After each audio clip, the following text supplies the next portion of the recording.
Mana ini, udah kelihatan belum? Ya. Udah Pak, udah kelihatan Pak. Ya, Assalamualaikum warahmatullahi wabarakatuh. Selamat Waalaikumsalam. malam semuanya. Selamat malam, Alif, Afi, Budiman, Malam, Pak. dan Malam, Pak. teman-teman yang lain. Pada kesempatan malam ini, saya akan membawakan satu materi. Tenang aja, ini bukan kuliah. Nggak ada tugas dari saya. Ketakutan kalau ketemu saya kuliah pasti ada tugas pasti. Cuman kali ini nggak ada tugas, saya pure pengen sharing aja. Sharing tentang apa yang saya pahami. Karena saya dulu sempat terlibat di SDG juga, ketika masih jadi mahasiswa. Dulu belum ada namanya SDG, dulu masih MDG. Dulu masih MDG, Millennium Development Goals, cuman itu waktu itu saya ikut serta ketika peralihan kematian MDG dan kelahiran SDG gitu. Jadi paralelnya saya sempat ambil alih di situ, sempat ambil andil di situ. Oke, silakan yang mau follow Instagram saya, yang mau follow LinkedIn saya, walaupun nggak ada gunanya ya. Nggak apa-apa, ini untuk eksis aja gitu. Karena ya tadi kalau dilihat di CV saya, kelihatan semenjak tahun 2012 itu saya hilang di radar ya, jadi fokus kerja. Sebelum tahun 2012 itu ambi banget kelihatan. Dan entah kenapa mulai tahun 2020 tiba-tiba saya jadi pengen ambil lagi gitu. Jadi izinkan saya untuk mengupdate CV saya tiap tahun kalau saya ada tambah pencapaian-pencapaian, lomba-lomba yang lain-lain ya. Gitu, karena saya juga masih pengen tetap berkembang lagi gitu. Oke, jadi pada kali ini saya akan membawakan materi dengan judul Peran Society 5.0 dalam mendukung Sustainable Development Goals. Jadi di sini kita nggak nyangka ya kita udah nyampe 5.0 aja. Ada yang masih ingat nggak dulu pas kita zamannya masih 1.0 tuh masih belum ada listrik, belum ada lampu. Zaman-zaman 1.0 tuh zaman-zaman ini ya. Waktu saya ingat waktu zaman 1.0 tuh masih nombak-nombakin sapi gitu ya supaya bisa dimakan. Cuma tiba-tiba bangun-bangun kok udah ada robot aja gitu. Tiba-tiba udah di 5.0 gitu. Jadi konsep society itu apa? Jadi society itu adalah di harfiahnya itu masyarakat. Jadi maksudnya ada society di sini, society 1.0, 2.0, 3.0, 4.0, 5.0 itu adalah konsep yang membahas tentang perubahan peradaban manusia. Perubahan peradaban manusia sebagai makhluk sosial sejak manusia itu menghuni bumi sampai saat ini. Dan di sini kita bisa tandain beberapa milestone-nya tadi dari 1.0 sampai 5.0. Nah, kita coba cari tahu dulu 1.0 itu kayak apa sih zaman dulu tuh. Oke, jadi Society 1.0 itu adalah keadaan di mana masyarakat itu masih sangat primitif. Jadi di sini fokusnya adalah hunting and gathering. Hunting itu apa? Berburu ya. Kemudian gathering itu adalah mengumpulkan. Apa yang dikumpulkan? Makanan. Fokusnya di situ manusia itu hanya bertahan hidup aja, bertahan hidup dengan cara makan dan menghasilkan keturunan gitu. Jadi belum mikir untuk punya HP waktu itu, belum ada apa-apa di situ waktu itu juga ya. Nah, di sini karakteristik yang jadi penanda Society 1.0 adalah ya di sini manusia itu berkumpul dan bekerja sama dalam satu grup. Jadi bikin grup karena sendiri itu kemungkinan nggak bisa survive, jadi butuh kelompok untuk mempertahankan diri dan mencari makanan. Kemudian fokusnya mereka juga hunting, tadi berburu dan berpindah-pindah tempat. Pindah-pindah tempatnya gimana? Pindah-pindah tempat kalau di satu tempat makanannya udah habis, pindah ke tempat lain yang makanannya masih banyak. Kayak gitu. Jadi istilahnya apa namanya? Nomaden ya, pindah-pindah tempat gitu. Kemudian pada saat ini juga manusia juga udah mulai ada akalnya juga. Jadi mereka bisa mereka udah bisa menggunakan batu sebagai alat, menggunakan kayu sebagai tombak untuk membantu mereka hunting dan sebagainya gitu. Dan juga sudah bisa membuat api dengan gesek-gesek batu muncul api gitu. Jadi sudah mulai bisa memberdayakan sumber daya yang ada di sekitarnya gitu. Dan mereka juga mampu bertahan hidup di alam liar dan memasak makanan gitu kan. Tadi setelah menemukan api ternyata dicek daging kalau dibakar ini atau dimasak ini ternyata lebih enak ya. Jadi Dari situ mereka punya kecenderungan untuk memasak makanan. Selanjutnya, ribuan tahun kemudian, kita masuk ke Society 2.0 atau disebut juga masyarakat agricultural. Di sini jadi masyarakat yang fokus pada cocok tanam. Nah, jadi karakteristiknya ini adalah masa-masa di mana kalau yang kalian suka lihat di film-film serial atau di komik game atau kayak gimana yang zaman-zaman dulu, zaman-zaman ada kesatria, zaman-zaman ada raja, zaman-zaman ada apa? Ada makhluk-makhluk fantasy kayak gitu. Ini zaman-zaman di karakteristik Society 2.0 gitu. Jadi di sini manusia mulai menggunakan tanah untuk menumbuhkan makanan dan mendomestikasi hewan liar untuk kepentingan manusia. Nah, di sini manusia udah mulai sadar kalau semua binatang itu bukan untuk dimakan. Ada binatang yang bisa dipakai untuk membantu mereka untuk berburu, misalnya pakai anjing atau serigala untuk membantu hunting dan sebagainya. Dan mereka juga mulai bercocok tanam. Jadi tadinya di 1.0 mereka itu pindah-pindah tempat. Kalau di wilayahnya situ udah habis sumber daya makanannya, mereka akan pindah ke tempat yang makanannya masih banyak. Tapi kalau di 2.0 mereka sudah cenderung untuk menetap. Karena makanan mereka bisa membuat sendiri dengan cara bercocok tanam gitu. Mereka mulai bertani untuk membuat makanan. Nah, dari situ mereka akhirnya nggak pindah-pindah lagi gitu. Dan karena mereka nggak pindah-pindah, jadi mereka itu udah mulai ngerasa ada security atau ada keamanan dalam segi makanan. Makanan ngerasa aman, jadi karena makanan itu aman, mereka jadi bisa fokus mikirin yang lain. Kalau zaman 1.0 pindah-pindah tempat mulu mikirin makanan doang, bisa hidup apa enggak, besok ada makanan apa enggak, besok masih ada makanan apa enggak. Yang ada dipikirin cuma makanan mulu. Cuman di Society 2.0 mereka udah bisa bercocok tanam. Jadi mereka itu untuk makanan itu udah aman lah gitu. Jadi mereka itu bisa fokus mikirin yang lain. Dan disinilah dimulai era munculnya ilmu pengetahuan. Muncul ilmu pengetahuan, di situ karena istilahnya perut udah kenyang, jadi bisa mikirin yang lain, bisa mikirin kenapa apel jatuh dari pohon, kenapa kenapa begini, begitu, dan sebagainya. Jadi disinilah muncul banyak cendekiawan-cendekiawan di era Society 2.0 di sini gitu. Dan peradaban juga mulai muncul karena udah mulai menetap, jadi manusia itu udah mulai nandain wilayahnya. Mulai nandain wilayahnya dan akhirnya muncul kayak semacam kampung, desa, kota, hingga akhirnya jadi kerajaan kayak gitu. Jadi kerajaan ini muncul di Society 2.0.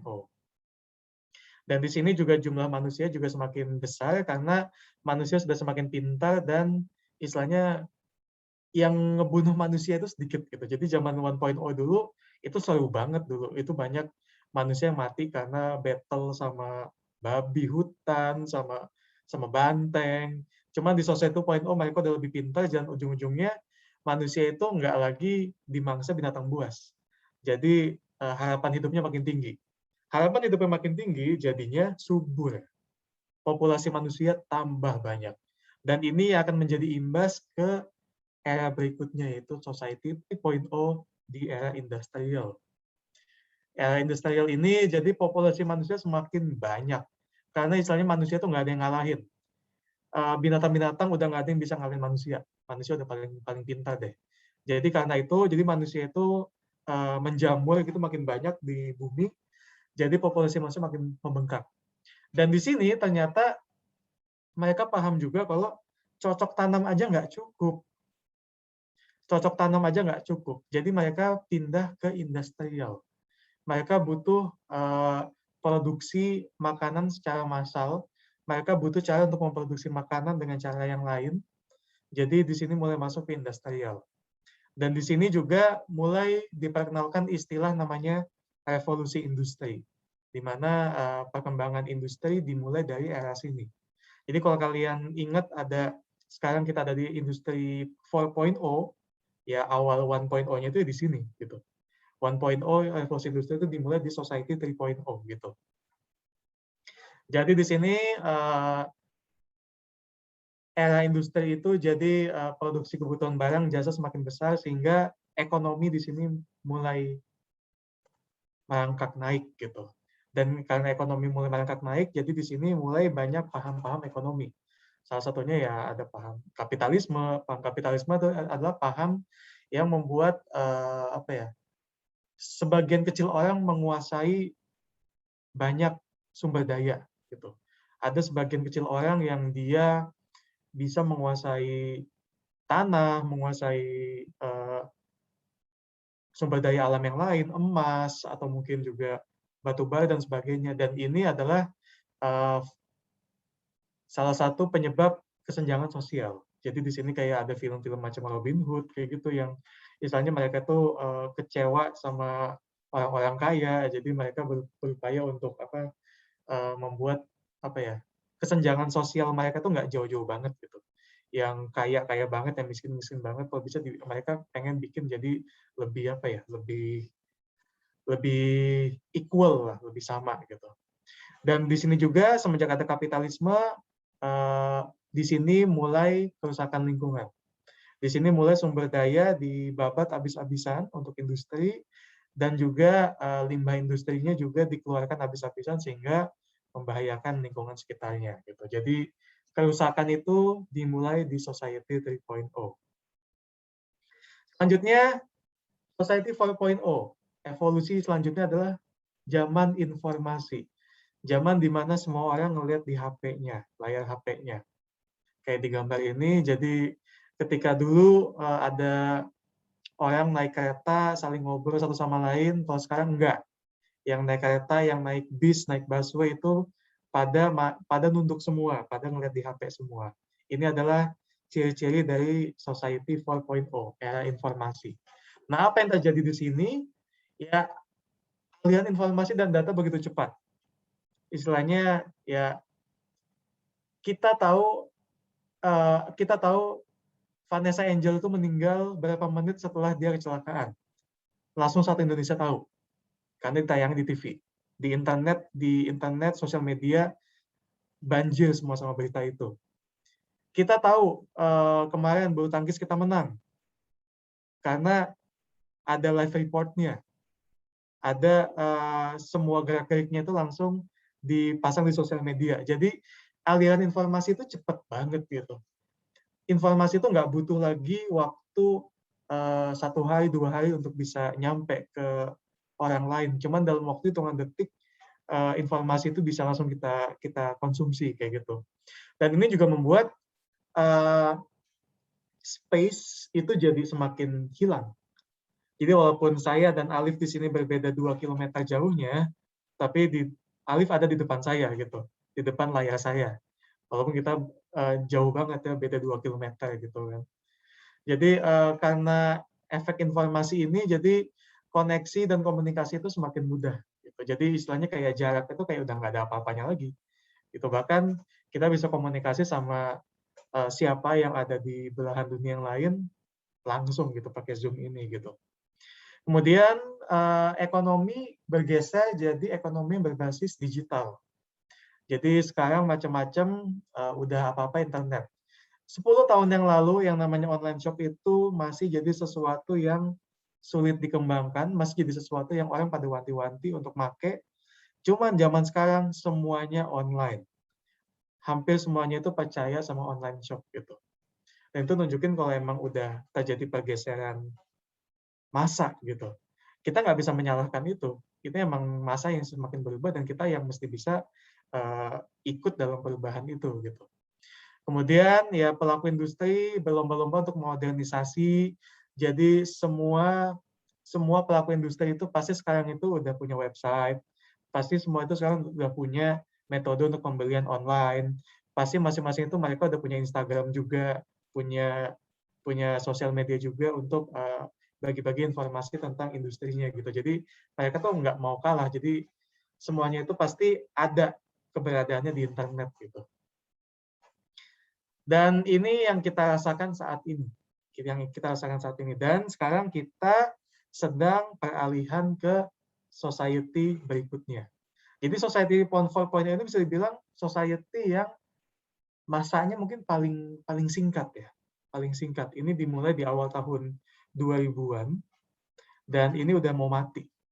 Kalau dibanding sama society 3.0 itu ratusan tahun, Society 2.0 itu ribuan tahun, Society 1.0 itu puluhan ribu tahun.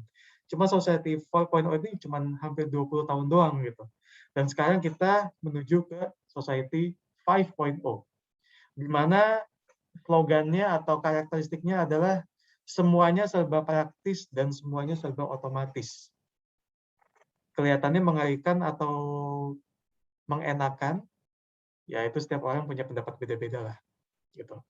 Jadi apa yang menjadi karakteristik di Society 5.0 ini ya istilahnya dunia virtual dan dunia real itu menjadi satu. Dunia real dan dunia virtual itu menjadi satu, di mana robot-robot itu mulai berkeliaran, dan masing-masing robot itu dia punya cara berpikir disebut dengan AI atau artificial intelligence atau kecerdasan buatan ya. Dan semua hal dalam hidup kita itu dibuat praktis dan otomatis gitu. Jadi ini adalah karakteristik 5.0 yang kita sedang menuju ke sana. Dan di sini juga kita mulai banyak melihat banyak robot yang sudah mulai mengambil alih pekerjaan manusia, dan mulai juga banyak sistem-sistem itu mulai terotomatisasi semua gitu.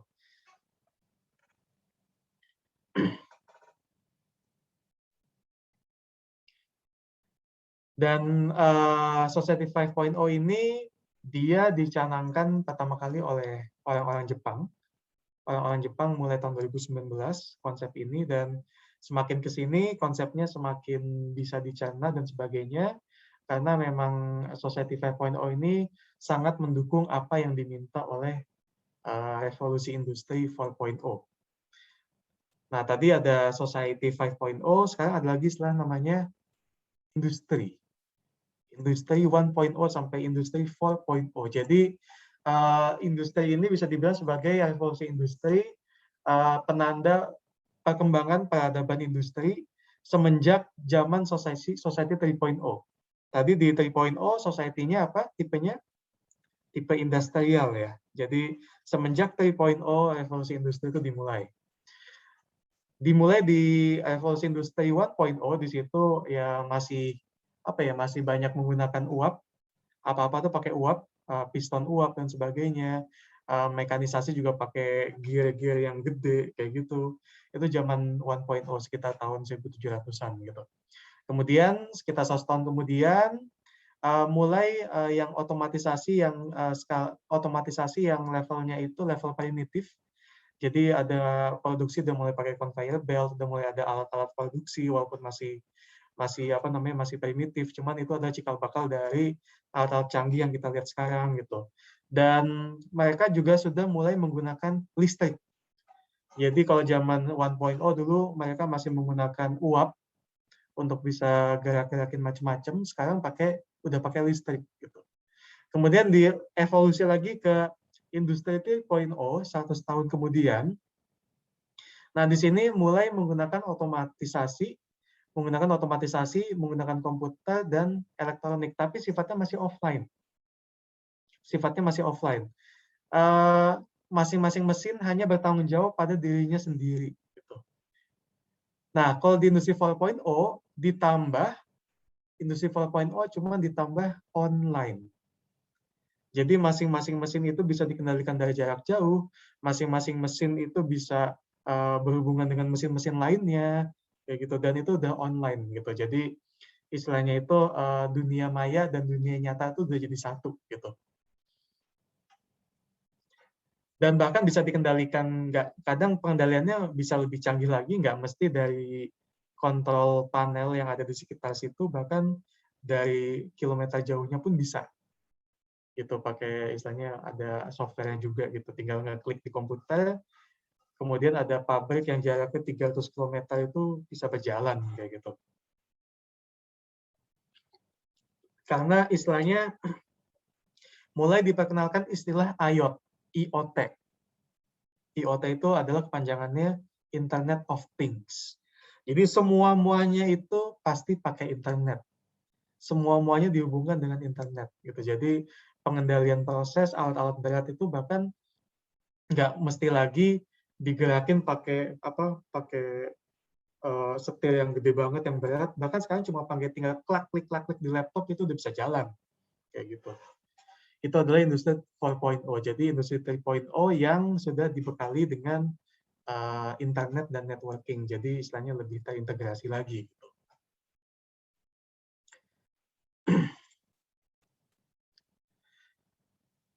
Sebelum saya lanjut ke topik SDG-nya mengenai Society 4.0, Society 5.0 sama Industrial 4.0, ada yang mau ditanya dulu nggak?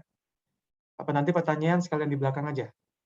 Nanti ada di belakang, Pak. Oke, kalau ada banyak pertanyaan tolong dicatat dulu ya, nanti kita ada sesinya. Iya, Pak.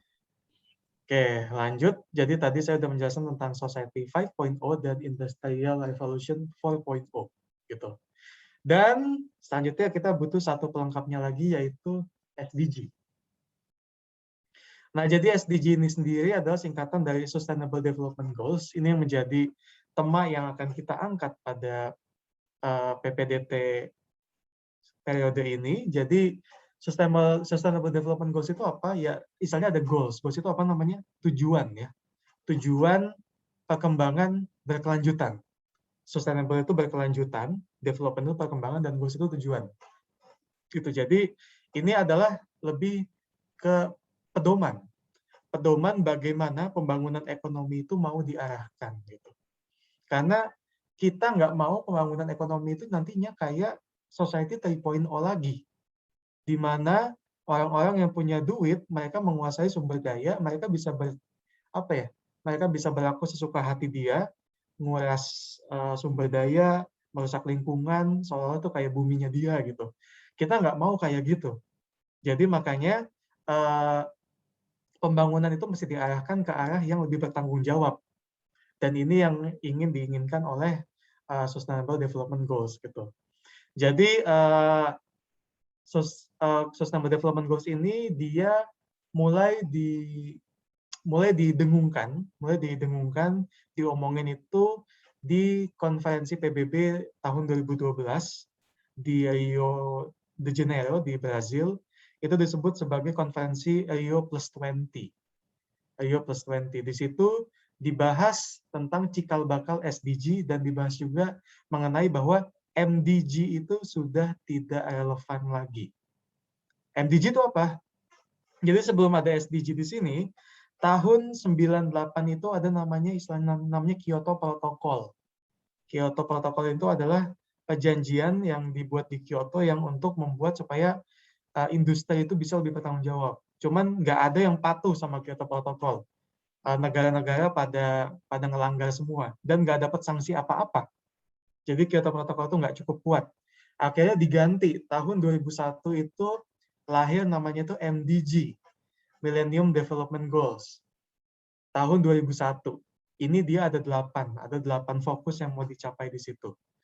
Tapi ternyata MDG ini juga belum cukup tegas dan belum cukup menyeluruh. Jadi akhirnya diramalkan kalau MDG ini di sekitar tahun 2010-an bakal mati gitu.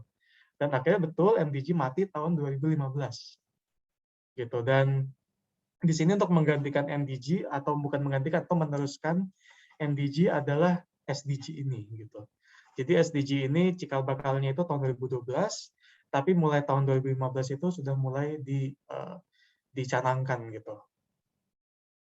Ya jadi ya tujuannya adalah ya untuk meningkatkan kualitas hidup manusia di seluruh dunia, baik dari generasi sekarang yang masih kita hidup sampai ke generasi anak cucu kita gitu. Jadi jangan sampai sekarang kita bisa menikmati makanan enak cuman 20 tahun lagi sumber daya makanan itu udah habis semua. Jadi anak cucu kita nggak bisa lagi nikmatin makanan enak gitu.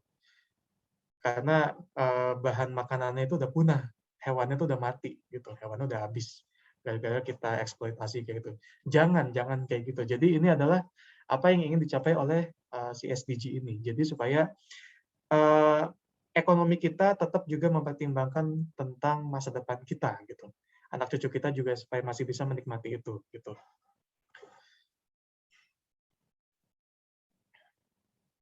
Nah ini saya mau bagi pengalaman ketika saya ikut serta di sana.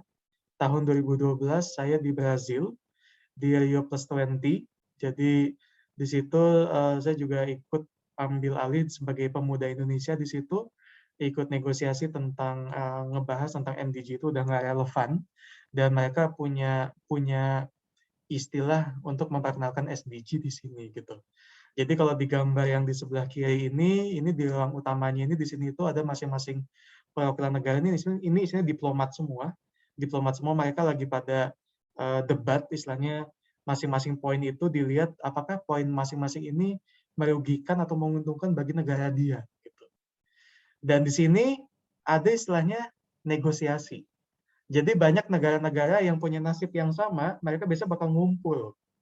Mereka bakal ngumpul, bakal bikin kayak semacam istilahnya namanya apa ya? Istilahnya namanya itu laporan tentang keadaan mereka gitu. Jadi istilahnya ada ngebahas misalnya poin-poin misalnya boleh menggunakan menggunakan hutan sampai setengahnya gitu misalnya. Nah ini ada negara-negara yang nggak setuju dengan itu, mereka akan ngumpul dan akan bikin semacam petisi gitu supaya poin itu ditolak. Dan ini disebut sebagai negosiasi. Jadi gunanya diplomat-diplomat itu kayak gini, setiap ada isu-isu yang merugikan Indonesia, mereka akan nyari teman dengan negara lain yang punya nasib sama, itu untuk bisa bangkit supaya kita bisa sama-sama nolak tentang kebijakan itu gitu. Dan bahkan negosiasinya itu nggak cuma ada di ruangan negosiasi, bahkan di luar, di tengah ini itu di ruang tamu, orang-orang pada ngumpul, orang pada negosiasi di situ, pada nyari teman. Negara-negara yang punya nasib yang sama, biasanya mereka bakal nyari teman. Yang biasanya negara berkembang bakal satu geng juga sama negara berkembang, dan negara maju satu geng sama negara maju gitu. Jadi mereka akan ngebahas tentang istilahnya poin-poin yang menurut mereka itu merugikan gitu. Dan sebaliknya mereka akan mendukung poin-poin yang buat mereka itu menguntungkan gitu. Kemudian ini di sebelah kanan juga salah satu lagi proses ini juga, proses negosiasinya juga, jadi mereka ada mengundang panelis-panelis juga kayak gitu. Dan ini saya lihat sendiri waktu itu. Ya kemudian di sini yang anak mudanya juga nggak diem aja. Jadi yang ditugasin ke dalam ruang negosiasinya itu diplomat-diplomat senior, diplomat-diplomat utusan-utusan negaranya masing-masing. Anak-anak mudanya juga mereka ngeramein juga di situ. Jadi waktu itu di sini dia ada kayak semacam protes. Jadi anak muda di sini di sana itu dianggapnya itu suaranya itu nggak ada. Suara-suara anak muda itu nggak pernah diperhitungkan, jadi mereka bikin protes kayak yang kayak gini, mereka mulutnya tuh dikasih solatif kayak gitu, tunjukin kalau anak muda itu lagi didiamkan, anak muda itu lagi dibungkam oleh PBB gitu. Jadi mereka pengen supaya PBB ini juga mempertimbangkan anak muda gitu. Nah, di sini di komunitas PBB itu sendiri juga ada namanya UN Children and Youth Major Group. Jadi United Nations itu mereka punya komunitas juga untuk anak-anak dan anak muda gitu. Jadi istilahnya di sini kayak anak-anak muda yang peduli dengan isu-isu PBB, mereka itu punya komunitasnya juga gitu. Dan waktu saya juga tergabung di sana tahun 2011 2012. Cuman makin di sini saya udah beda prioritas ya, jadi saya udah nggak ngikutin lagi gitu. Dan ini juga waktu itu juga saya sempat ditugaskan juga sama delegasi yang lain buat ngeramein pavilion. Jadi pavilion itu kayak Indonesia di situ dia kayak punya stand gede itu kayak nanti orang-orang di sana bisa berkunjung masuk untuk ngeliat-ngeliat Indonesia tuh kayak apa sih, pameran gitu. Jadi pamerannya tuh ada kita ngedance juga waktu itu, ada yang orang Papua juga ada di situ, kemudian ada pameran batik juga di situ. Saya juga sempat presentasi juga di situ. Ini foto yang di atas tengah itu adalah, yang tengah itu ada orang hitam itu orang Papua. Itu adalah Menteri Lingkungan Hidup pada zaman itu, 2012. Namanya itu Pak Baltasar Kambuaya, kalau kalian masih ingat. Gitu. Kemudian yang terakhir adalah jalan-jalan. Jalan-jalan, jadi jangan sampai fokus sama sidang PBB di sana, fokus sama ngeramein ngamein atau jualan Indonesia di sana, tapi jalan-jalannya nggak ada gitu. Jadi pastiin jalan-jalannya juga lancar. Ini di kiri itu istilah namanya Pau Akuka, ini kayak bukit yang bentuknya itu kayak kacang, itu terkenal juga. Terus yang tengah ini yang ada Cristo Redentor itu yang patung Yesus. Yang di bawah ini pantai Copacabana namanya. Kemudian di sebelah kanan atas ini adalah uh, ada party juga. Malam-malamnya itu habis ada sidang pagi-pagi siang-siang itu cukup sengit, cukup tegang. Cuma malam-malam itu mereka pada party gitu. Jadi ikut-ikut juga lah gitu. Jadi itu kurang lebih apa yang menjadi cikal bakal SDG pada saat itu. Pada saat itu tahun 2012 SDG lahir di acara Rio Plus 20. Nah, di sini beberapa hal yang perlu kita pertimbangkan, beberapa hal yang perlu kita camkan adalah ya pembangunan ekonomi itu pasti akan menggunakan banyak sumber daya alam, energi, dan juga manusia. Dan itu butuhnya banyak. Sumber daya alam eksploitasi banyak. Kayak apa istilahnya, sumber daya alam yang dieksploitasi. Misalnya tanah baik dieksploitasi buat bikin kebun sawit misalnya, kayak gitu. Sumber daya energi dieksploitasi, iya banyak juga. Minyak istilahnya minyak kita dibuat terus setiap hari semakin habis, dan makanya untuk mencegah itu dibutuhkan ada namanya istilahnya EBTKE kan, energi baru terbarukan, supaya anak cucu kita itu nggak mati lampu, anak cucu kita itu tetap punya energi gitu. Eksploitasi manusia banyak juga, banyak buruh-buruh yang dibayarnya itu sedikit banget atau dibayarnya itu nggak layak. Bahkan ada anak-anak kecil yang mestinya mereka sekolah, mestinya mereka main, malah disuruh kerja kayak gitu. Jadi banyak eksploitasi sumber daya alam, energi, dan manusia yang terjadi ketika pembangunan ekonomi itu dimulai gitu.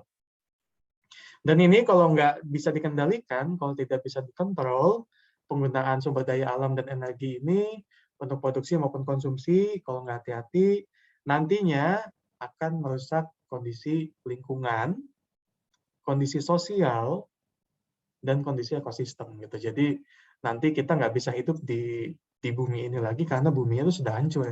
Hancurnya itu SDM-nya nggak ada, bukan SDM, SDA-nya nggak ada, kemudian energinya nggak ada, dan juga struktur sosialnya itu hancur gitu, karena orang-orang udah nggak punya tatanan sosial lagi karena setiap orang bisa bisa berlaku semaunya gitu.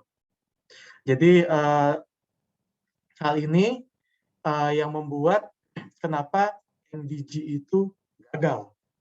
MDG itu yang digagas tahun 2001 harus mati tahun 2015 karena mereka masih banyak menyisakan isu-isu yang nggak bisa dipecahkan oleh agenda MDG.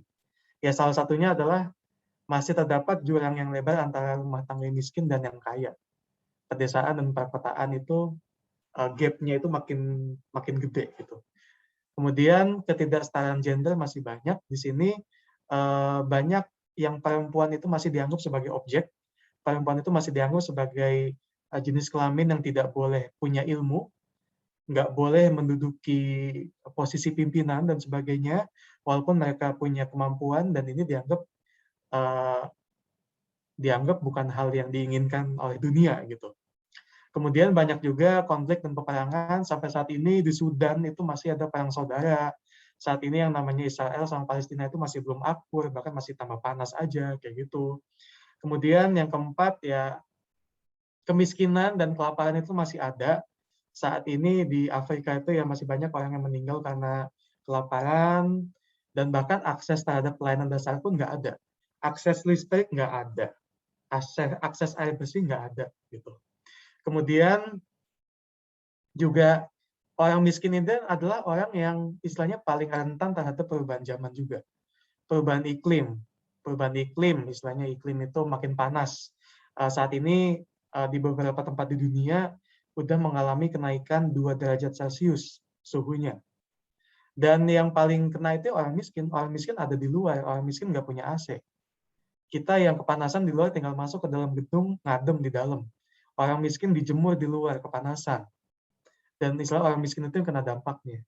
Dan hal-hal ini yang menjadi evaluasi MDG, mengapa agenda MDG itu masih menyisakan banyak ketidaksesuaian dengan apa yang kita cita-citakan ke depan gitu. Jadi makanya MDG itu harus wafat dan diganti oleh SDG. Nah, SDG ini dia tadi istilahnya adalah Sustainable Development Goals. Sustainable itu berkelanjutan, development itu perkembangan atau pembangunan, goals itu tujuan. Dan ini adalah Sustainable Development Goals yang merupakan pedoman bagi pelaku usaha, bagi pemerintah, bagi peneliti, bagi produsen dan sebagainya untuk bisa diikutin supaya kita dapat masa depan yang lebih baik. Dan di sini mereka juga punya dasar juga. Dasarnya itu adalah ya pertumbuhan ekonomi di istilahnya didukung juga dengan pembangunan sosial kemudian dan lindung lingkungan. Kemudian tiga-tiganya itu harus didukung dengan good governance atau pemerintah yang baik gitu. Jadi pembangunan ekonomi ini ya terutama tentang bisnis, sosial itu tentang bagaimana kita mengatur sosial kita, ya kayak tadi misalnya jangan sampai ada pekerja anak di bawah umur, kalau bisa yang cewek-cewek ini dikasih akses juga untuk pendidikan, kemudian istilahnya apa lagi ya, orang-orang cacat misalnya dikasih juga kesempatan untuk bisa bekerja, kayak gitu. Dan itu adalah cita-cita sosialnya juga gitu. Jadi kalau ya tadi tentang cacat tadi itu istilahnya di seleksi PNS udah memberlakukan itu gitu. Jadi semenjak beberapa tahun lalu PNS itu dia buka formasi PNS yang boleh apply itu hanya yang istilahnya itu punya cacat gitu. Mau itu cacat apa namanya cacat tunadaksa gitu atau mungkin tunarungu gitu. Selama ada alat bantu yang bisa ngebantu dia, ya itu silahkan gitu. Pas angkatan saya jadi PNS itu ada orang cacat yang keterima itu adalah orang yang tunarungu. Dia itu pendengarannya itu tuli lah gitu. Jadi untungnya kita masih bisa ngobrol sama dia karena dia punya alat bantu gitu. Jadi istilahnya dengan alat-alat bantu dia itu sebenarnya masih ya sebenarnya mereka itu sama kayak kita gitu. Bisa kerja sama-sama dengan kita, terus mengapa mereka mesti diasingkan gitu. Jadi itu adalah cita-cita dari SDG juga gitu, memberikan kesempatan bekerja bagi orang-orang yang ngerasa apa ya, marginal lah, orang-orang yang masih terpinggirkan gitu. Jadi itu cita-citanya ke sana. Dan itu adalah aspek sosial ya. Kemudian aspek sumber daya alam dan lingkungan ya tadi, jangan sampai dieksploitasi habis-habisan, selalu ada penanaman kembali. Kalau misalnya kita itu kita ngabisin pohon, ngabisin sumber daya, pohonnya itu harus tanam kembali. Dan juga untuk ketika kita produksi itu di industri itu kalau bisa limbahnya juga limbah yang aman untuk dibuang ke lingkungan, seperti itu. Cita-citanya seperti itu. Dan tiga-tiganya ini, sosial, ekonomi, dan environmental, harus diatur oleh pemerintah yang benar. Pemerintah yang benar, pemerintah yang emang punya visi yang sama dengan SDG, pemerintah yang emang tegas untuk menindak orang-orang yang tidak menuju ke sana, pihak-pihak yang nggak menuju ke sana, itu harus didukung oleh pemerintah yang baik. Dan SDG ada 17 fokus atau 17 tujuan.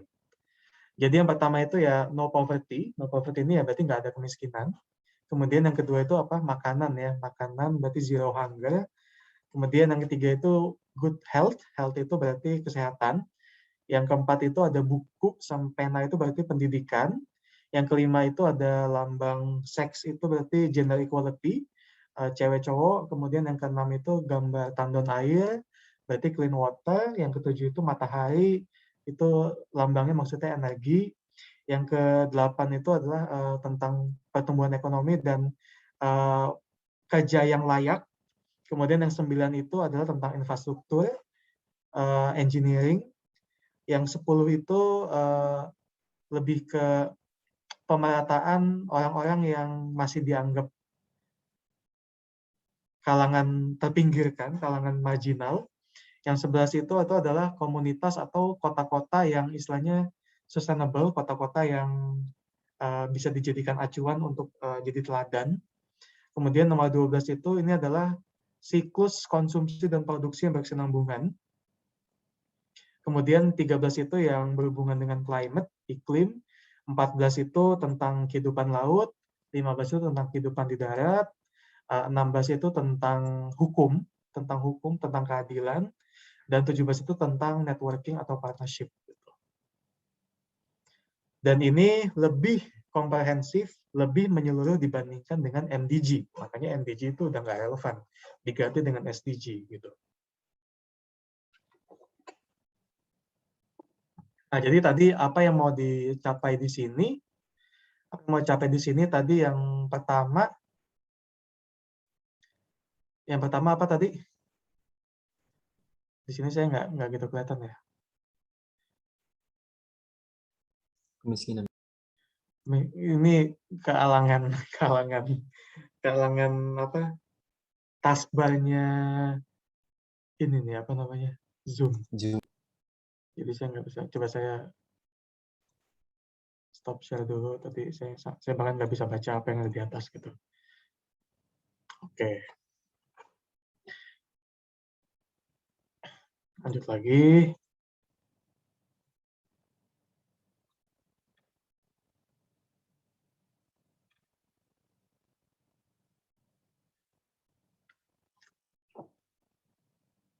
Oke, jadi yang pertama itu poverty tadi ya lebih ke pengentasan kemiskinan. Jadi sebisa mungkin nggak ada yang namanya orang-orang miskin. Kemudian yang dua itu food, itu berarti ya mengatasi isu-isu kelaparan, meningkatkan ketahanan pangan, perbaikan gizi. Kemudian untuk yang health atau kesehatan yaitu menjamin hidup yang sehat, meningkatkan kesehatan, kesejahteraan. Kemudian education ini ya pendidikan yang berkualitas, menyeluruh juga ke semua tempat, dan meningkatkan kesempatan belajar bagi semuanya gitu. Kemudian ada women di sini, kenapa dia masuk di sini? Karena women ini masih dianggap sebagai gender yang dianggap gender nomor 2 lah, gender yang masih dipinggirkan. Jadi pengen dibuat women dan men itu setara lah gitu. Kemudian yang keenam itu water, yaitu berhubungan dengan ketersediaan air bersih dan juga sanitasi. Energi ini lebih ke akses terhadap energi, kemudian energinya itu juga terjangkau, dapat dibeli dengan mudah, dan terdistribusi buat semuanya juga. Gitu. Kemudian ekonomi di sini maksudnya adalah meningkatnya pertumbuhan ekonomi yang berkelanjutan dan inklusif. Inklusif itu maksudnya apa ya? Melibatkan semuanya, partisipasi penuh, pekerjaan produktif dan pekerjaan yang layak. Nah, tadi kayak yang tadi saya contohnya bilang ada anak-anak jadi kuli gitu, itu nggak boleh ada kayak gitu. Kemudian infrastruktur di sini lebih ke membangun infrastruktur yang awet, yang misalnya kayak ini tugasnya engineering ya, orang-orang teknik sipil bikin infrastruktur yang bagus, orang-orang teknik pengolahan migas nanti ngedesain alat-alat atau proses-proses yang bagus, yang mendukung berkelanjutan dan sebagainya, inovasi. Gitu. Kemudian nomor 10 ini inequality atau ketidaksetaraan, sebisa mungkin orang-orang yang dianggap sebagai golongan marginal itu diberikan equality atau apa namanya kesetaraan hak dan sebagainya. Ya kayak tadi contohnya kayak orang-orang cacat itu masih dianggap sebagai orang-orang yang dikasihanin doang tapi nggak dikasih kesempatan buat kerja juga kayak gitu. Kemudian untuk pemukiman, habitation itu jadi yang city tadi ya istilahnya, yang sustainable city itu adalah tempat hunian yang aman, yang berkelanjutan juga dan juga inklusif. Jadi nggak gitu senjang bedanya antara orang kaya dengan orang miskin kayak gitu. Kemudian konsumsi atau consumption ini yang produksi sama konsumsinya itu mesti jelas. Jadi kayak misalnya kita mengeksploitasi kelapa sawit sekian ton per tahun, itu harus ada penanaman kembalinya juga gitu. Jadi jangan sampai habis dipakai dibuang gitu aja, mesti ditanam lagi gitu. Kemudian climate ini bagaimana caranya untuk bisa mencegah perubahan iklim, kemudian ekosistem kelautan, melindungi laut, jadi banyak kan sampah-sampah yang dibuang ke laut, banyak penyu itu yang makanin plastik, dikiranya plastiknya itu ubur-ubur, akhirnya mati dan sebagainya. Kemudian yang ekosistem ini lebih ke ekosistem darat, di mana mulai banyak hewan-hewan yang semakin jumlahnya dan semakin punah juga. Kemudian untuk kelembagaan atau institution ini adalah menciptakan masyarakat yang damai, istilahnya yang adil dari segi hukum, sehingga hukum itu juga nggak pandang bulu juga, istilahnya nggak tumpul ke atas, tajam ke bawah, dan lebih adil. Kemudian yang terakhir ini adalah tentang keberlanjutannya itu bagaimana partnership itu antar negara, antar komunitas, antar hubungan masyarakat itu bisa dibangun gitu. Jadi kurang lebih itu untuk tujuan dari masing-masing SDG tadi, poin-poin SDG tadi. Ada 17 banyak. Tapi di sini kita mau kontribusi di semuanya, ya silakan. Cuman kalau menurut saya silakan kita fokus aja sama hal-hal yang kita bisa gitu. Dan di sini sekarang tadi saya sudah jelaskan konsep Society 5.0, Revolusi Industri 4.0, dan SDG. Nah, sekarang bagaimana kita menghubungkan Society 5.0 dengan SDG? Tadi kalau kita lihat 5.0 itu, Society 5.0 itu hubungannya apa sih? Atau karakteristiknya apa sih? Banyak otomatisasi. Banyak otomatisasi, apalagi berbasis internet. Apalagi otomatisasi berbasis internet praktis dan mudah. Jadi di sini peranan Society 4.0 untuk mencapai SDG tadi. Di sini contohnya ada yang untuk di bagian hunger atau di bagian makanan. Di sini peningkatan sektor agrikultur, sektor pertanian dengan fasilitas IoT atau AI. Jadi di sini dibuat sistem pertanian itu dipasang robot juga. Jadi nanti pertaniannya itu jadi futuristik juga, pertaniannya jadi bisa memenuhi kebutuhan-kebutuhan pangan sesuai dengan bacaan-bacaan yang dibaca oleh si robot-robotnya itu nanti. Gitu. Kemudian kalau di bidang kesehatan, itu bisa dibuat dengan cara alat-alat yang bisa mendeteksi penyakit-penyakit dini, penyakit-penyakit sebelum dia jadi penyakit itu bisa dideteksi. Jadi sebelum ada penyakit-penyakit yang wow gitu, penyakit-penyakit yang istilahnya parah dan sebagainya sudah bisa dideteksi dari dulu gitu.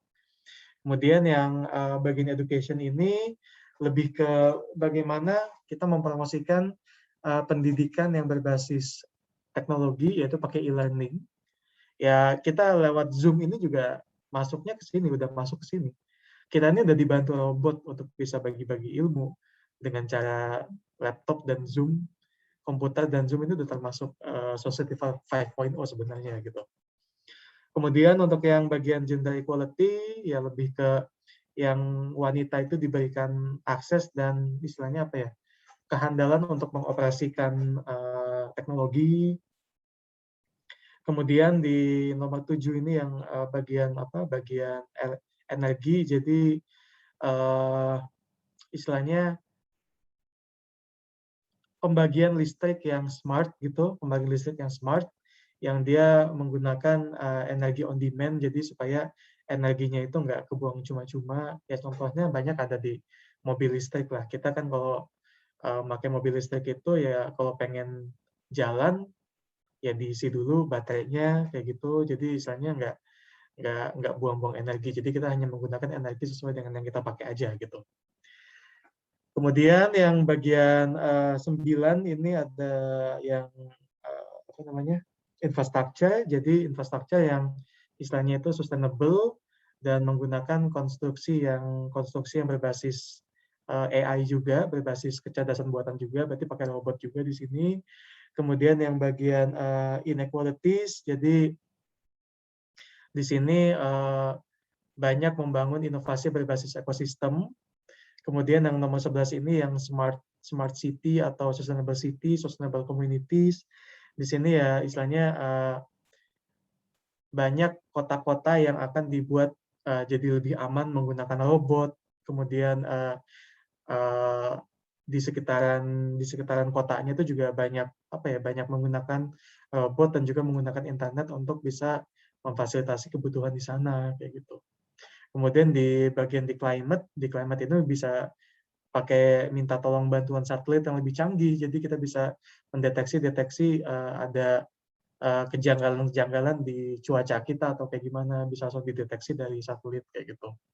Kemudian yang di bagian laut juga bisa menggunakan sensor atau robot juga untuk bisa melihat kehidupan di bawah laut gitu, kayak bisa ngecek kualitas air di laut, kemudian bisa ngecek biodiversity di laut dan sebagainya.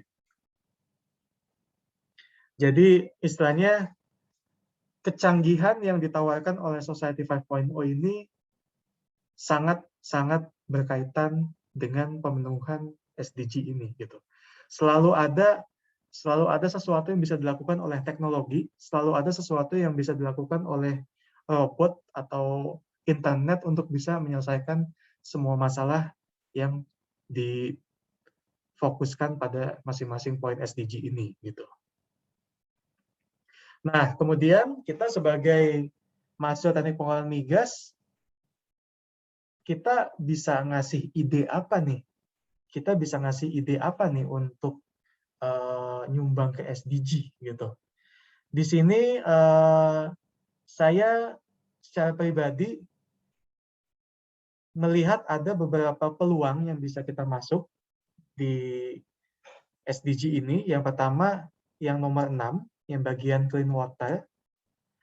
Anak-anak teknik pengolahan migas punya wawasan di situ, punya ilmu di situ tentang air bersih, utilitas dan sebagainya.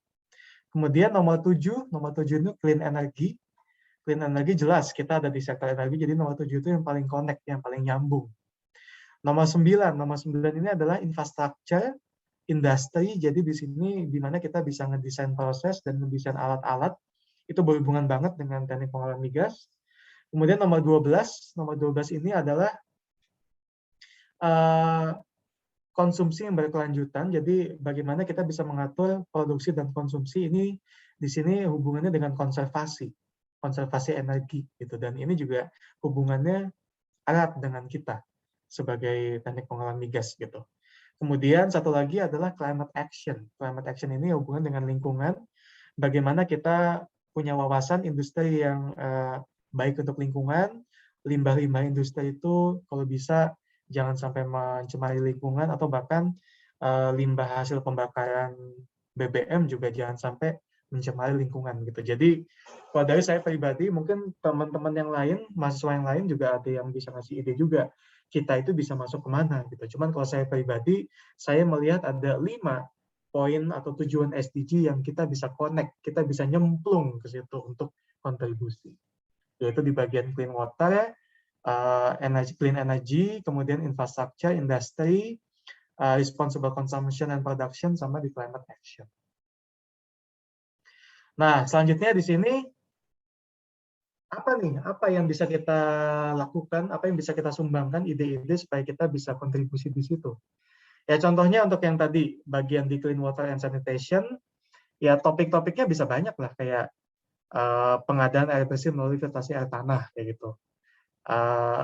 Di pelajaran utilitas kita belajar tentang bagaimana water treatment plant gitu, bagaimana kita bisa menghasilkan air bersih, dan kita itu bisa dijadiin ide juga. Pengadaan air bersih menggunakan reverse osmosis, itu filter juga. Kemudian pengadaan air bersih menggunakan ion exchange. Ya pokoknya teknologi-teknologi yang kita sudah pelajari selama kita kuliah itu untuk menghasilkan air bersih itu bisa kita pakai untuk kontribusi di bidang ini, bidang clean water and sanitation gitu. Penggunaan koagulan untuk water treatment plant, untuk supaya airnya bisa bebas dari zat-zat pengotor dan lain-lain. Topik selanjutnya ya di bagian clean energy, ya kita bisa masuk ke tema kayak produksi energi nabati dari biomasa konvensional. Ini udah sering banget lah ya, kayak daun-daun kering atau mungkin sisa ampas tebu, kemudian batang-batang pohon dan sebagainya, itu bisa kita olah jadi biomasa dan bisa kita ubah jadi biofuel atau energi nabati gitu. Kemudian ya penggunaan katalis untuk meningkatkan konversi reaksi pada kilang pengolahan migas, kemudian blending fuel supaya bisa dihasilkan bahan bakar yang performanya bagus tapi harganya itu bisa lebih murah kayak gitu. Karena blending macam-macam. Dan untuk topik selanjutnya, topik bagian industri, innovation, infrastructure. Jadi kita bisa bikin rancangan kolom distilasi untuk menghasilkan produk yang kemudian itu tinggi. Ini hubungannya sama engineering ya, hubungannya sama engineering sama inovasi. Kayak contohnya ya produksi minyak nabati dari kemiri Sunan itu yang masih belum kedeteksi ya, belum kedeteksi, jurnalnya masih belum ada, efek kebaruannya itu masih sangat baru banget, pustakanya juga masih terbatas. Jadi ini jelas inovasi gitu. Atau inovasi yang lainnya ya produksi minyak hewani dari larva black soldier fly misalnya. Jadi kayak ada belatung-belatung itu, nyata dia itu belatungnya itu banyak minyaknya. Minyaknya itu bisa kita panen nanti bisa dijadiin bahan bakar juga kayak gitu. Ya itu jelas ini inovasi gitu. Kemudian topik selanjutnya yang responsible consumption production, ya misalnya ada penggunaan kembali oli-oli bekas yang dari bengkel itu bisa diolah lagi jadi oli yang baru. Kemudian ini sebenarnya kayak recycle juga ya, kayak penggunaan kembali gitu, kayak kemudian pengolahan residu distilasi minyak bumi. Distilasi minyak bumi ini kan residunya banyak dan banyak cuma jadi aspal doang kan. Sebenarnya bisa lebih dari itu, nggak cuma aspal. Bisa jadiin kayak produk lilinnya itu aromaterapi, jadi fancy kan, atau jadi apa? Jadi sesuatu yang jadi sesuatu yang mewah gitu. Residu jadi sesuatu yang mewah. Kemudian bisa juga dibuat skema pengolahan minyak kelapa sawit yang berkelanjutan. Kita bisa atur juga tentang pola panennya atau pola penebangan pohonnya, diiringi juga pola penanaman kembalinya kayak gitu. Kemudian ya topik selanjutnya climate action, ya kita bisa pemanfaatan metana dari limbah peternakan. Kalian tahu kan kayak sapi itu kentut. Sapi itu kentut kayak manusia, dan kentut sapi itu dia metana. Metananya itu kalau bisa dimanfaatin itu bisa dipakai jadi biogas kayak gitu. Kemudian ini juga bisa diterapin mungkin katalis yang bisa ditaruh di knalpot supaya nanti asap knalpotnya itu lebih bersih, lebih nggak ada NOx sama SOx-nya kayak gitu. Kemudian ya pengembangan diesel dengan sulfurnya itu yang rendah, karena sulfur itu membahayakan lingkungan. Nanti sulfur itu dia bisa menghasilkan SOx kayak gitu. SO2, SO3 kayak gitu. Nah, jadi ada beberapa topik-topik yang mungkin saya bisa bagikan ke teman-teman ya. Ini bisa jadi inspirasi juga bagaimana nanti kalian teman-teman itu bisa bikin esai yang diminta oleh PPDT ini. Tapi yang pasti di sini adalah aspek yang belum dimasukkan di sini adalah aspek otomatisasinya.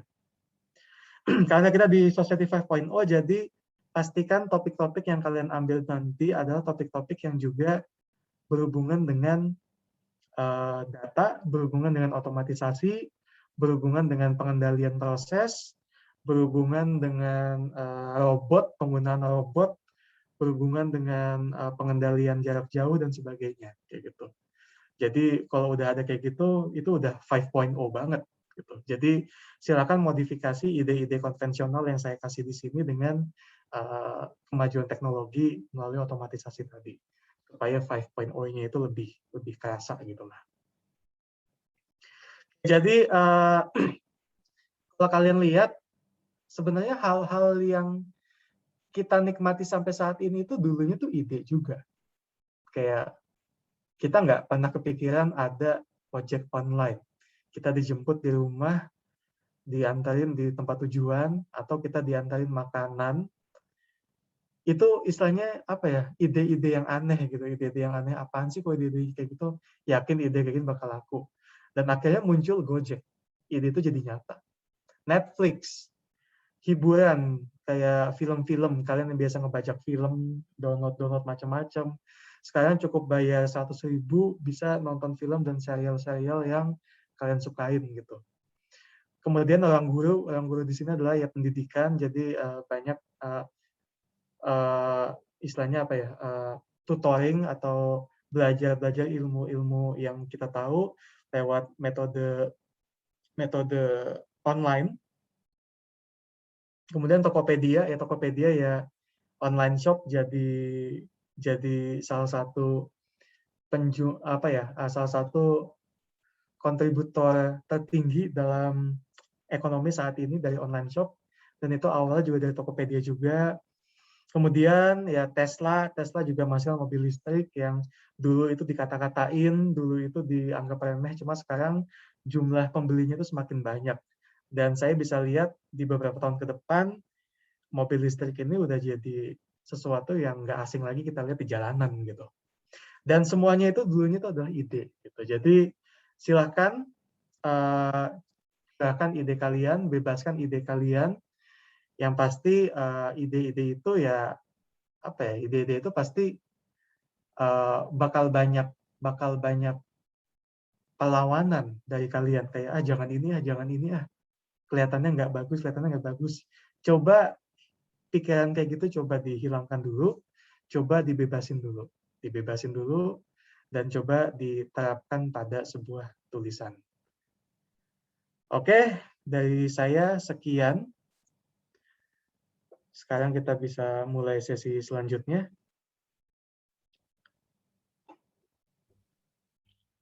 Terima kasih kepada Pak Adit karena telah menyampaikan materinya kepada kami.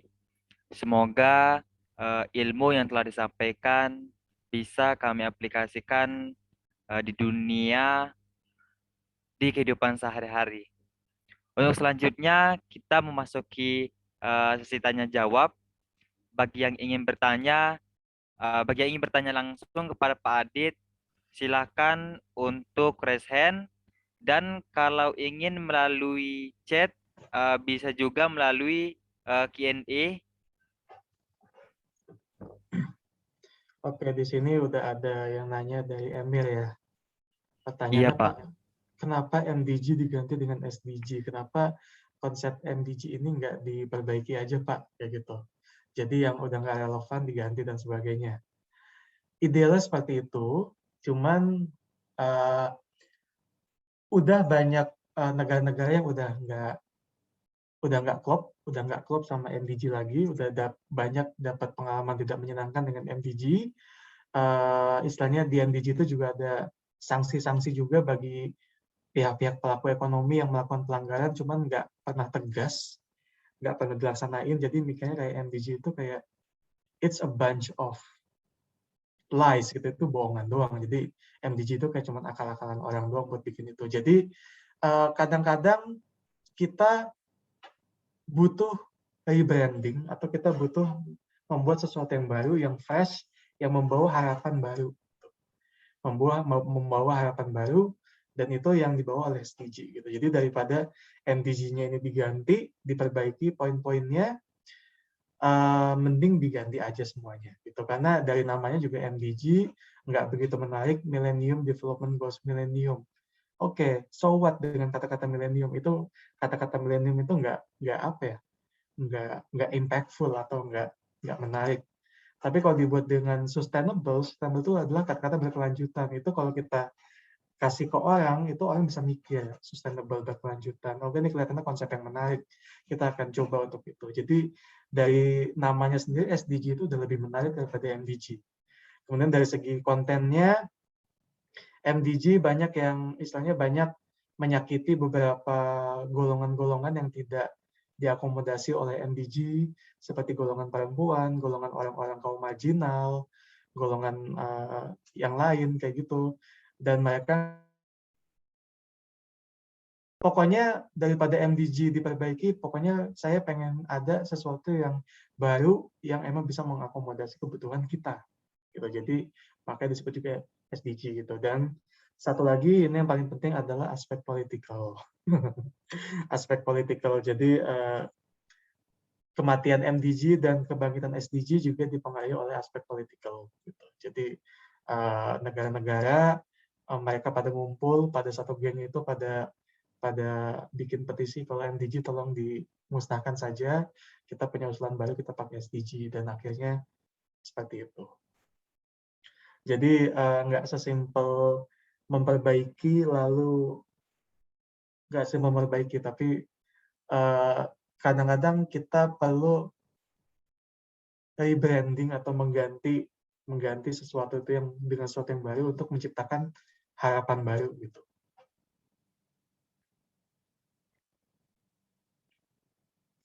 Ada lagi?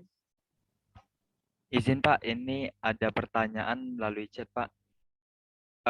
Society 5.0 sendiri baru saja diresmikan 2 tahun yang lalu oleh pemerintah Jepang pada 21 Januari 2019 dan dibuat sebagai resolusi atas resolusi industri 4.0.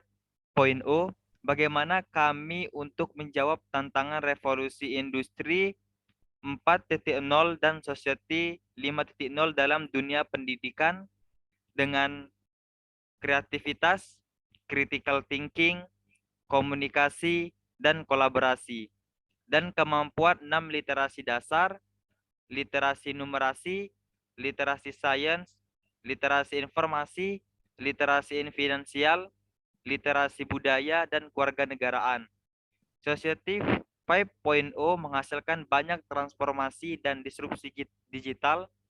Hal ini merupakan suatu peluang, namun juga sebagai ancaman bagi sumber daya manusia, khususnya generasi milenial. Bagaimana kami bisa menjadi agent of change? Itu Pak, pertanyaannya Pak. Oke, komprehensif banget. Saya coba simplify aja ya. Saya nggak tahu tadi pertanyaan atau pidato. Oke. Ya, jadi gini, yang pertama, intinya pertanyaannya adalah bagaimana kita bisa kontribusi di situ. Bagaimana kita bisa kontribusi di industri 4.0 dan society 5.0. Yang pertama adalah kalian mesti bisa jadi bagian itu dulu. Jadi bagian industri 4.0, jadi society 5.0, kalian mesti jadi bagian itu dulu. Cara jadi bagiannya gimana? Melek teknologi. Oke, HP udah bisa semua pada pakai lah. Microsoft Office udah bisa pada pakai semua apa belum? Software udah bisa pada pakai semua apa belum? Di hubungannya dengan ke teknik pengolahan migasan, udah bisa pada pakai HiSys apa belum? Dengan kemampuan kita mengoperasikan alat-alat tadi, itu kita sudah memasukkan diri sebagai insan revolusi industri 4.0, sebagai insan society 5.0. Dan dari situ, kita kalau pengen kontribusi, ya sesimpel kalau kita udah bisa ada di situ, kita tinggal melihat apa yang menurut kita itu masih kurang, dan itu akan kita coba improve. Kayak misalnya, contohnya dari hasil simulasi HiSys, kita bisa melihat kalau proses pengolahan migas di kilang ini belum cukup optimal. Ternyata dilihat adalah kondisi operasinya kurang sesuai.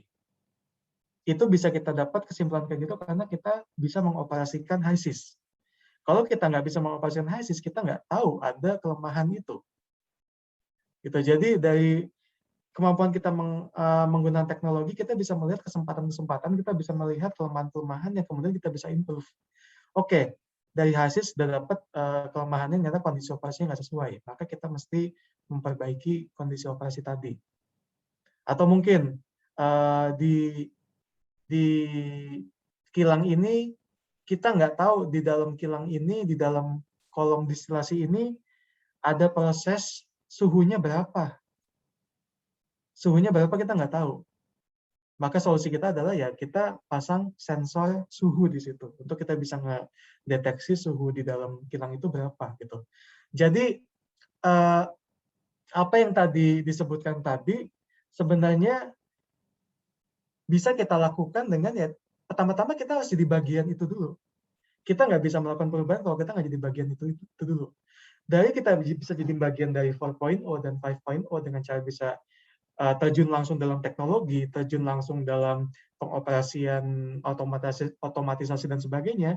Di situ kita akan bisa melihat banyak ketimpangan-ketimpangan yang terjadi. Dan dari situ kita bakal punya banyak ide, kita bakal punya banyak kontribusi untuk bisa memperbaiki itu.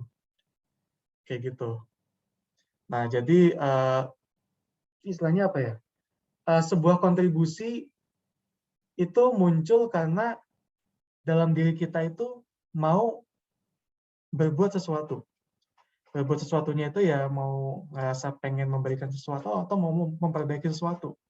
Kayak gitu. Dan untuk bisa memperbaiki sesuatu atau untuk bisa memberikan sesuatu, kita masih tahu sesuatu yang mau kita perbaiki dan mau kita kontribusikan itu apa. Dan cara untuk tahunya itu ya terlibat langsung dengan aspek teknologinya itu sendiri. Gitu. Jadi itu dari saya. Coba ini ada yang ada dari chat ya. Anonymous attendee, ini ada yang anonim. Mohon maaf Pak, saya masih kurang paham dengan konsep SDG dan MDG. Di setiap poin SDG ini apakah ada pasalnya? Yes. Jadi SDG itu ada kitabnya. Silakan di googling itu banyak kitab-kitab SDG. Jadi masing-masing itu ada panduannya. Untuk masing-masing tadi ada 17 tujuan itu dia punya penjelasan masing-masing. Dan di situ ada aturannya harus seperti apa dan seperti apa, dan juga ada sanksinya. Ada sanksi yang bisa diberikan kepada pihak-pihak yang melanggar gitu. Jadi yaitu kayak semacam kitab panduan, tapi ketegasannya nggak begitu tegas karena SDG ini pengen dibuat lebih fleksibel. SDG ini pengen dibuat lebih bisa mengakomodasi kebutuhan seluruh negara di dunia. Jadi nggak bakal teknis banget, nggak bakal detail banget tentang perintahnya, nggak bakal detail banget tentang sanksinya, karena setiap negara itu punya kondisi yang berbeda, setiap negara itu punya hukum yang berbeda, setiap negara itu punya dinamika yang beda-beda. Gitu. Jadi SDG ini lebih ke panduan umumnya aja. Gitu. Dan harusnya masing-masing negara itu, pemerintahnya itu punya peraturan sendiri untuk bisa mengakomodasi itu. Untuk bisa mengakomodasi masing-masing SDG tadi. Gitu. Ya kayak contoh di KSDM tadi untuk seleksi masuknya udah melibatkan orang-orang cacat gitu boleh apply. Nah itu berarti salah satunya dia udah mengakomodasi yang bagian inequality. Kemudian KSDM memberlakukan BBM satu harga, masih on the way ya. BBM satu harga dari Aceh sampai Papua itu berarti juga sudah mengakomodasi yang bagian poin yang clean energy itu dan lain-lain. Gitu. Jadi yang menerapkan ini adalah pemerintah dari masing-masing negara dan itu disesuaikan dengan kebutuhan negara masing-masing. Gitu. Selanjutnya, Sania.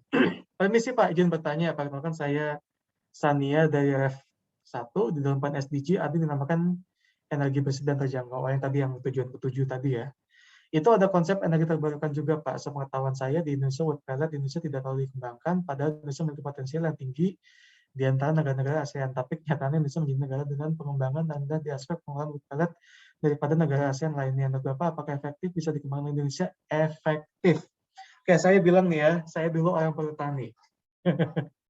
Saya dulu orang petani, saya tahu pemberdayaan kayu di Indonesia. Orang Indonesia kayu itu ketika dia bentuknya masih kayu gelonggongan, anggap aja nilai jualnya X. Ketika kayu itu diolah menjadi furnitur atau menjadi pellet atau yang lain-lain, nilainya itu bisa jadi 10 kali lipatnya, bahkan lebih. Nilai kayu tadi bisa jadi 10 kali lipatnya kalau diolah. Dan sayangnya, pemerintah kita banyak yang nggak sabaran. Mereka nggak mau ngolah kayu, mereka langsung ngejual kayu gelonggongan yang habis ditebang langsung dijual dengan harga yang murah. Jadinya industri kayu di Indonesia itu nggak begitu menghasilkan uang. Padahal kalau mereka itu pengen ngolah kayu, kemudian bisa ngejual olahannya, kayu tadi harganya bisa 10 kali lipat dibandingkan dengan harga ketika kayu itu masih gelonggongan. Gitu. Nah, pasti ketika diolah jadi sebuah produk kayu, pasti ada bentuk jualannya juga. Dia mesti bisa ngejual ke negara-negara lain, bisa ngejual ke perusahaan-perusahaan lain atau ke pihak-pihak yang lain. Dan ini adalah ketidakmampuan orang-orang kehutanan untuk jualan produk-produk kayu yang membuat orang-orang kehutanan mikir, ya udah kita ngejual kayu mentahnya aja deh, cepet ngejual kayu mentah itu cepet ya karena murah cepet, jadi langsung dapat duit. Tapi dapat duitnya ya kecil gitu. Jadi harusnya mestinya diolah dulu jadi furnitur, jadi pellet dan sebagainya, baru dijual. Tapi sayangnya udah diolah jadi pellet, mereka nggak bisa jual. Orang-orang kehutanan itu nggak ada yang bakat jualan. Jadi ujung-ujungnya produknya pada ngendap di gudang, jamuran, dan sebagainya, akhirnya nggak kejual. Gitu. Jadi masalah itu adalah ketidakmampuan orang kehutanan untuk jualan, mengakibatkan kita jadi jarang jualan produk kayu. Jadi jualan itu kayu gelonggongan, kayu mentah yang harganya itu sangat rendah. Oke, jadi kalau ditanya bisa dikembangkan, bisa banget Sania. Gitu. Anonymous attendee, Assalamualaikum, selamat malam Pak. Saya sangat tertarik sama penjelasan Bapak yang menjelaskan tentang perkembangan zaman ke zamannya. Saya mau pendapat Bapak terkait ide bisa membuat hewan bicara dan memasukkan chip atau teknologi yang bisa memprogram apa yang mau hewan bicarakan. Oke, saya jadi keinget film Up ya. Film Up tahu kan yang rumah ada balonnya itu, kan ada anjing-anjing dipasangin kalung yang bisa ngomong kan. Oke. Saya mendapat inspirasi dari film Terminator. Oh, filmnya beda banget, filmnya ini ya, kekerasan ya. Mungkin ide itu terdengar aneh, tapi bagaimana pendapat Bapak dengan ide tersebut? Kalau saya sangat mendukung dengan perkembangan teknologi. Kalau ada metodologi yang bisa menerjemahkan, mungkin gini ya, bahasa hewan itu algoritmanya itu bukan sesimpel binatang apa ngomong ini pasti jawabannya pasti terjemahannya ini enggak, tapi lebih ke bagaimana nada hewan itu, bagaimana mungkin ya ritme hewan itu cara ngomong itu bisa diterjemahkan sebagai sesuatu gitu. Kayak misalnya kucing kalau ngomong ngeong itu betul lagi minta makan. Kalau lagi ngaung gitu lagi pengen kawin. Kalau lagi gitu berarti lagi dia ngeliat ada serangga lewat kayak gitu. Jadi ya mungkin translation yang cukup sederhana gitu, dan saya ngeliatnya itu sesuatu yang why not gitu. Itu bisa digunakan untuk itu punya potensi untuk bisa dikembangkan menjadi sesuatu yang bermanfaat menurut saya gitu. Jadi kalau menurut saya ya saya sangat terbuka dengan perkembangan zaman, dan saya ingin bisa hidup berapa tahun lagi, puluhan tahun lagi untuk bisa melihat dunia ini bakal jadi apa di masa yang akan datang gitu. Jadi kalau dari saya sangat mendukung perkembangan zaman sih. Saya bukan anti perkembangan zaman. Saya bukan orang yang anti sama ini kok makin lama makin robot ngambil alih manusia. Oke, kalau kita ngeliat negatifnya pasti robot-robotnya nanti bakal ngambil alih manusia dan sebagainya. Ada robot yang jadi jahat, dikasih kecerdasan buatan yang jahat, jadi akhirnya bisa jadi membawa kepunahan buat manusia dan sebagainya. Oke, itu salah satu sisi. Cuman saya ngeliatnya ya sebenarnya ini adalah peluang untuk bisa memudahkan tugas-tugas manusia nantinya gitu. Terutama untuk tugas-tugas yang berbahaya sih, tugas-tugas yang berbahaya yang kemungkinan kecelakaan itu tinggi, jadi bisa diwakilkan oleh robot gitu. Oke, selanjutnya ada Budiman gimana? Maaf Pak, mungkin kita bisa menjawab pertanyaan yang raise hand Pak. Oke, silakan. Kepada Bang Farhan, silakan Bang. Terima kasih Budiman. Terima kasih Pak Adit atas materinya. Perkenalkan semuanya, saya Farhan dari TO7. Mungkin pertanyaan saya langsung ke ini aja Pak, ke real life yang tim kami pernah ikutin lomba juga. Itu kami sering ketemu di permasalahan di fit, Pak. Dan kita belum nemulah belum nemulah jawaban yang tepat kalau ditanyain fitnya dari mana. Nah, fit kita nih ceritanya ini, Pak, kulit durian. Nah, jadi kan durian ini banyak musiman, Pak, ya. Nah, jadi kita setelah pernah beberapa kali ikut lomba, itu kebanyakan orang-orang permasalahannya di fitnya tuh dari mana. Kalau menurut Bapak sendiri, seandainya ada lagi yang nanya kayak gitu, jawaban yang tepat gimana ya, Pak? Yang Terima pertama adalah kasih. terima kasih. Pertama adalah pastikan bahwa kulit durian yang mau dijadiin fit ini kulit durian khusus dari durian salah satu aja atau durian yang universal. Maksudnya semua durian bisa. Mau durian dari Sumatera, dari Thailand, dari apa itu bisa, atau cuman durian Sumatera aja yang bisa diambil, durian Medan Ucok doang yang bisa diambil gitu misalnya. Itu yang pertama yang mesti dispesifikasi dulu. Jadi di sini kita coba membebaskan fit kita mau jadi apa. Semakin universal fitnya, maka semakin banyak peluang kita untuk memanfaatkan itu gitu.